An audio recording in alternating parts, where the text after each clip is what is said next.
रात में रंगीन बाग का रूप बदलने वाला शेर, आसमानी कहर और रंगीन शेर सेना का बाघों से युद्ध। जंगल में एक ऐसा शेर था जिसके पास किसी का भी रूप लेने की शक्ति थी। शेर उस रात अपनी शक्ति का इस्तेमाल करता है और एक रंगीन बाग में बदल जाता है। बाघ बनकर मैं जंगल जाऊंगा और जानवरों पर हमला करूंगा। सारे जानवर बाघ को ही गलत समझेंगे और धीरे धीरे उससे नफरत करने लगेंगे। इससे मेरे रास्ते का कांटा भी अपने आप निकल जाएगा। शेर रंगीन बाग बनकर जानवरों पर हमला करता है। सारे रंगीन बाग का ये रूप देखकर चौंक जाते हैं। रंगीन बाग किसी की भी नहीं सुन रहा था, बस वो जानवरों पर हमला करके उन्हें घायल कर रहा था। रात भर रंगीन बाग की दहशत में जी रहे थे जानवर। दूसरे दिन सारे जानवर मिलकर सभा लेते हैं। उस सभा में हिरन कहती है, अरे ये रंगीन बाग इतना निर्दयी कैसे निकला।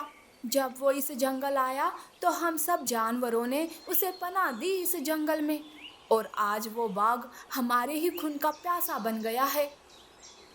बाघ ने बहुत ही गलत किया है, पर हम सब यूं हाथ पर हाथ लिए नहीं बैठेंगे। चलो बाघ के पास चलते हैं। सारे जानवर गुस्से में रंगीन बाघ के पास जाते हैं। रंगीन बाघ को तो कुछ समझ ही नहीं आता कि आखिर जानवरों के साथ ऐसा किसने किया। वो जानवरों को समझाने की कोशिश करता है। तुम सबको कोई गलतफहमी हुई है। कल रात आप पर हमला करने वाला मैं नहीं था। जब हमला हुआ तब मेरे पास आते तो मैं ये हमला रोक सकता था। वाह, खुद हमला करने वाला भला कैसे हमला रोकता। देखो बाघ, अब तुम इस जंगल में नहीं रह सकते। चले जाओ यहाँ से। हम तुम्हारी सूरत भी नहीं देखना चाहते। शेर पेड़ के पीछे से सब देखकर खुश हो रहा था। जानवरों का गुस्सा देखकर बाघ उन्हें समझा नहीं पाता है। मजबूरन उसे वो जंगल छोड़कर जाना पड़ता है। रंगीन बाघ के जाते ही शेर जानवरों के सामने आता है और कहता है, देखा उस रंगीन बाघ को पनाह देने का नतीजा। मैंने तो उसी समय कह दिया था कि ये बाघ हमारे लिए खतरनाक है। आज के बाद इस जंगल के सारे फैसले मैं करूंगा और आप सबको आज से मुझे राजा मानना होगा। उस दिन शेर जंगल का राजा बन जाता है। इधर रंगीन बाघ जंगल के बाहर आता है और सोचता है, मुझे यूं जानवरों को अकेला नहीं छोड़ना चाहिए। लगता है कोई तो ऐसा दुश्मन है जो रूप बदल सकता है। इसका मतलब कि मेरे जानवर मुसीबत में हैं। नहीं, उनका उपकार मैं कैसे भूल जाऊं। मुझे उनकी मदद करनी ही होगी। रंगीन बाग जंगल के बाहर वाली गुफा में रहने लगता है। तो इधर जंगल में शेर जानवरों का जीना हराम कर देता है। शेर की हुकूमत में जानवरों का बेहाल हो रहा था। तब सारे जानवर शेर के सामने जाकर बगावत करने लगते हैं। शेर, हम तुझे अपना राजा नहीं मानेंगे।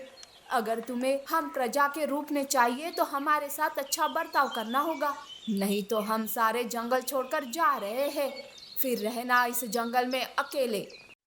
क्या तुम सब मेरे सामने सर उठाकर बोल कैसे सकते हो। यह जंगल छोड़ना है तुम सबको। ठीक है, आज तो मैं तुम्हें मेरा असली रूप दिखाता हूँ। फिर तो इस दुनिया से ही चल बसोगे सबके साथ। शेर रंगीन बाग में बदल जाता है और जानवरों पर टूट पड़ता है। जानवरों को तब जाके सारी सच्चाई पता चल जाती है, पर तब तक तो देर हो चुकी थी। वो सारे मन ही मन बाघ से माफी मांग रहे थे। शेर के हमले से जानवर जान बचाने के लिए भाग रहे थे, तो शेर रंगीन बाग बनकर उनके पीछे भाग रहा था। हमें छोड़ दो शेर, क्यों हमें मार रहे हो, छोड़ दो हमें। ये मेरे सामने मुंह खोलने का नतीजा है, समझे। और तो और जंगल छोड़कर जाने की धमकी दे रहे हो अपने राजा को। तुम सबको इसकी सजा जरूर मिलेगी। भागो, कहाँ भागना है।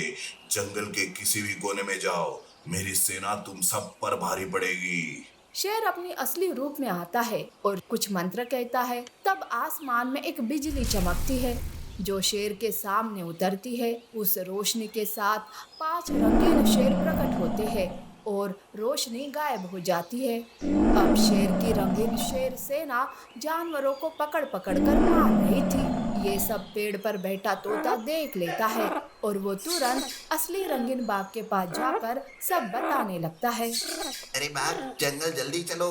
वो शेर बड़ा ही कमीना है। उसी की वजह से आज तुम पर जंगल के बाहर रहने की नौबत आई है। कृपा करो और जानवरों को बचा लो। जल्दी चलो। रंगीन बाग गुस्से से बौखला जाता है कि तभी वहां उल्लू आता है और कहता है। रुक जाओ बाघ। देखो, तुम उस शेर का मुकाबला यूं अकेले नहीं कर पाओगे। उसकी सेना ताकतवर है। तुम्हें भी तुम्हारी सेना बनानी होगी, तभी तुम उस शेर से लड़ पाओगे। मैं जानवरों के लिए कुछ भी करने के लिए तैयार हूँ। बताओ, मेरी सेना मुझे कहाँ मिलेगी? उल्लू एक जादुई उल्लू था। वो अपनी जादू से एक फूल प्रकट करता है। उस फूल से एक रोशनी निकलती है जो आसमान को छू लेती है। उसी रोशनी से 5 रंगीन बाघ प्रकट होते हैं। अब बाघ की भी सेना तैयार हो जाती है। बाघ अपनी सेना लेकर जंगल आता है। शेर की सेना और बाघ की सेना में लड़ाई शुरू होती है।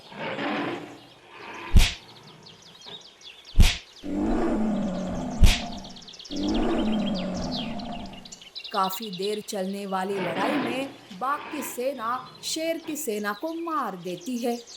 शेर के साथ साथ उसकी सेना का भी खात्मा कर देती है। सारे जानवर बाघ से माफी मांगते हैं और उसे जंगल का राजा बना देते हैं।